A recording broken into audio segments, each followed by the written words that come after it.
What's going on, everybody? I'm Jory Goodman, the Time Teller, and today we have an everyday sports watch that I'd like to take a look at from Julian Michaels, okay? This one looks like kind of a, should I say midnight blue? It's not a sunburst pattern, and you know what's interesting is most of the blue dial watches we see on the channel are what I would consider to be sunburst, but this one, still a deep blue, but more of like a matte finish. And then we have this white dial, and these are known as the Infinity Ones. So what do you get for $295? Well, you get one of these Julian Michael Infinity Ones. $295, Seiko NH35, 41 millimeter stainless steel, 11.6 millimeter thick, 47 millimeter lug to lug, 20 millimeter lug width, sapphire crystal, 100 meter water resistance rating with a threaded crown. Very interesting as far as it being pretty competent for 295 buckaroos. But how does it all work together? Well, let's explore this watch further on today's Micro Brand Monday review. It is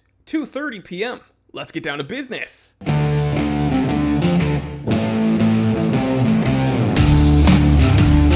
Guys, I want to remind you, we are doing a giveaway on the channel at the time of filming, and you have 3 chances to win 3 very cool watches. That's right, 3 of my lucky subscribers will go home with either a Vero Workhorse or 2 Orient watches. So 3 different watches to choose from, guys, and you could be the winner of one. How do you win? Well, you gotta subscribe to my car channel, T3 Time to Drive. I'll leave a link in the description below. If everyone here watching hits the subscribe button on that channel, it costs you nothing, but it supports me a ton, and I'd really appreciate it. And I made you guys a promise that once I hit 10,000 subscribers on that channel, not only will I do a giveaway, and again, special thanks to Orient and Vero for teaming up with me for this, but I told you that I would supercharge my Porsche 944 and potentially blow the engine. So if you want to be a part of that and you want to see that go down, then please hit the subscribe button, get me to 10,000 subscribers over there, and I will do something potentially very stupid. But you guys could win a watch, so I guess it's kind of a win-win. You get some entertaining content, and you get to see me do something really dumb. Anyway, link in the description below. Don't miss out on the giveaway. Support the channel. I love you guys. Alrighty, so we're here with 2 everyday sports watches. Why do I say everyday sports watch? Well, because it's not quite a diver, right? We're kind of in Oyster Perpetual territory. I mean, not with the price. This is coming in under $300, but this is definitely, you know, it seems to be more versatile than a dive watch, but not dressy enough to be like a full dress watch. And you are getting a sapphire crystal 100 meter water resistance rating, threaded crown with a bracelet and stainless steel construction. So it's going to be a tough watch, but it's not going to be so beefy burly that it's going to be like, you know, my Seiko Tuna on the wrist. We're getting a blue dial or a white dial, at least those are the ones that we have here. And it may initially seem like kind of a basic, simple watch, but when you look closer, you see some very unique design language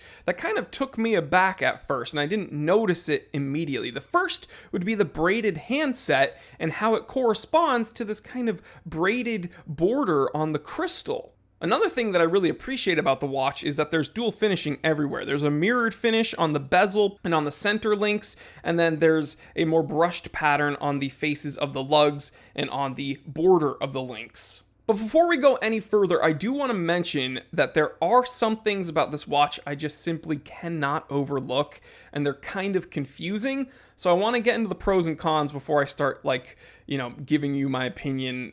People get upset when I give you any opinion outside of the pros and cons, so let's just jump right into it. Starting with the pros. Solid overall feel, okay? This feels like a solid watch. Nothing feels super flimsy. Even the bracelet feels pretty good on one of the watches. We're going to talk about the other one in a moment. They're not perfect. I love the water resistance rating and the threaded crown. This is finally an everyday sports watch that listened to me and gave themselves a threaded crown. This is something that you won't have to baby. You can wear it in a multitude of occasions and you won't have to worry about it. Dare I say, an entry-level one watch solution. The next pro would be the really interesting handset. Okay, it's not something you immediately notice, but it is something that is interesting interesting enough, or I should say different enough to be interesting, but not so different that it's like bizarre and it takes away from the watch. Like, you can still use it to tell time. It's still fun. It's not super duper out there. And then when you get super close to the watch, one thing I really like is that there's this really nice groove pattern on the border of the dial.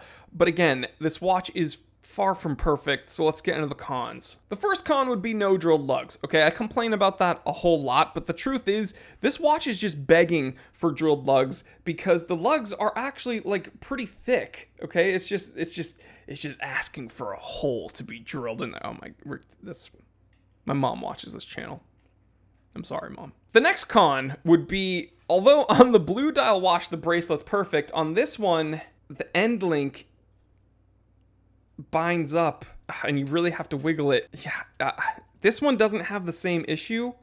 I don't know what's going on, but on this watch, on the white watch, one of the end links just wants to bind up. I don't know. It could, again, this is a media watch, obviously, so it's probably not indicative of the production models that you will get, but it's something, I can only review the watches I have in front of me. Next con would be that the font on the dial and on the bracelet is just boring, and it's kind of off-putting. It looks like it should be in a department store. That's like the first thing that came to my mind is like department store. And the final con is the most confusing thing of all. So I mentioned that kind of braided pattern, that kind of like that very interesting thing on the border of the crystal. Well, when you look at the watch's Rio, you can see the Rio has minute markers. So there's like not just markers, there's actual numerals on the Rio, but it's like fully obscured by that like kind of weird pattern on the crystal. I feel like it should be one or the other. You either have that crystal